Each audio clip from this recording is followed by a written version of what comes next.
And so we've seen that contrary to popular belief, there actually is quite a bit of gravity up around where the International Space Station is. It just so happens that the Earth is falling away from the station as fast as the station is falling towards the Earth. Now, this brings up this idea of a field, and in this case, a gravitational field. And so a field basically is a space where there are forces that have directions and magnitudes everywhere around that space. So the Earth has a gravitational field. It weakens as we get further away from the Earth, but everywhere around it, there are these vector-valued functions throughout. Okay, so the question is, what is the gravitational field intensity? In other words, how many newtons are there on a kilogram of mass at the position of the ISS?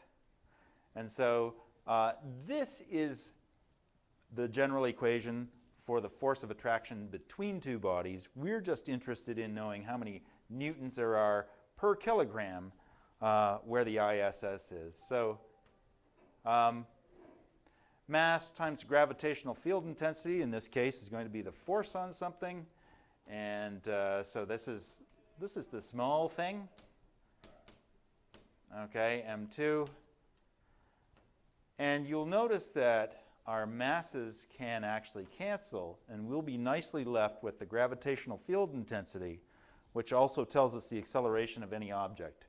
And so G is equal to capital G times whatever the mass, the big mass is, divided by whatever the distance is from the center of that mass to where we're interested in measuring the gravitational field intensity. Okay, bear with me while I do this. 6.67 E negative 11 times, and this is the big object, 6 exp 24 divided by the radius squared, 6.8 E6 y to the x squared equals, and so G is equal to 8.6 newtons per kilogram where the International Space Station orbits the Earth. So just a little less, a little more than 10% less than here on the surface of the Earth, out at where the location of the ISS.